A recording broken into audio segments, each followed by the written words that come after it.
ऐसी कहानी सामने आई है जो रिश्तों की परिभाषा बदल रही है।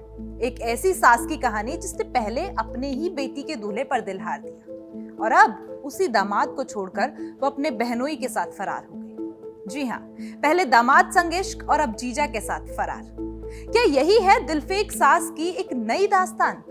नमस्कार, आप देख रहे हैं कड़क और मैं हूं आपके साथ तृप्ति गौतम। आपको ये पूरा मामला समझाते हैं। ये पूरा मामला साल 2025 का है। अलीगढ़ में रहने वाली सपना देवी की बेटी की शादी राहुल नाम के युवक से तय हुई थी। घर में खुशियों का माहौल था, सगाई हो चुकी थी और शादी की तैयारियां जोरों पर थी। लेकिन सगाई के बाद कहानी ने ऐसा मोड़ लिया कि जिसकी किसी ने कभी कल्पना भी नहीं की थी।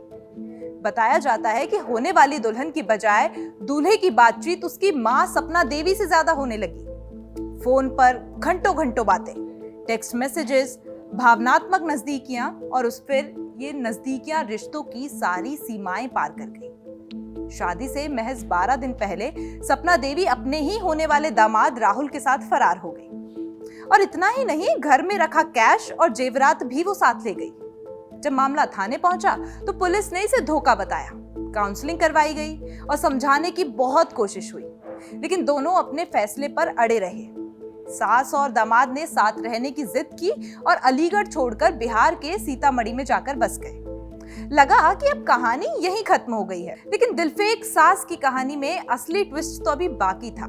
करीब 10 महीने बाद राहुल खुद पुलिस के पास पहुंचा और उसका आरोप है कि सपना देवी अब उसे भी छोड़कर अपने बहनोई यानी जीजा के साथ फरार हो गई है। राहुल के मुताबिक 6 फरवरी को वो रोज की तरह काम पर गया था और जब शाम को लौटा तो सपना देवी घर पर नहीं थी। आरोप ये है कि उसकी गैर मौजूदगी में बहनोई घर आया और सपना देवी को अपने साथ ले गया। साथ ही में वो 2 लाख रुपए नगद और जेवरात भी ले गई।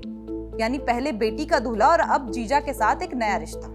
राहुल ने पहले सीतामढ़ी में शिकायत दर्ज करवानी चाहिए, लेकिन कोई ठोस कार्रवाई नहीं हुई। इसके बाद वो अलीगढ़ के दादो थाने पहुंचा, लेकिन यहाँ भी मामला दर्ज नहीं हुआ। कहा जा रहा है कि वो 2 राज्यों का मामला होने की वजह से पुलिस कार्रवाई उलझी हुई है। अब सवाल कई हैं। क्या ये प्यार है या फिर ये एक आकर्षण है या फिर रिश्तों की जिम्मेदारी से भागना? एक बेटी जिसकी शादी से पहले उसकी मां ही उसका रिश्ता ले उड़ी। एक युवक जिसने समाज की परवाह किए बिना साथ निभाने का फैसला किया और अब वही युवक खुद ठगा हुआ महसूस कर रहा है। दिलफेक सास की ये कहानी अब सोशल मीडिया से लेकर गलियों तक चर्चा का विषय बनी हुई है। रिश्तों की मर्यादा, भरोसा और परिवार, सब कुछ इस एक कहानी में सवालों के घेरे में है। फिलहाल सपना देवी और उसकी बहनोई की तलाश जारी है और राहुल इंसाफ की मांग कर रहा है। पुलिस 2 राज्यों के बीच फंसी इस फाइल को सुलझाने की कोशिश कर रही है और आपकी इस पर क्या राय है, प्लीज हमें कमेंट करके बताइए।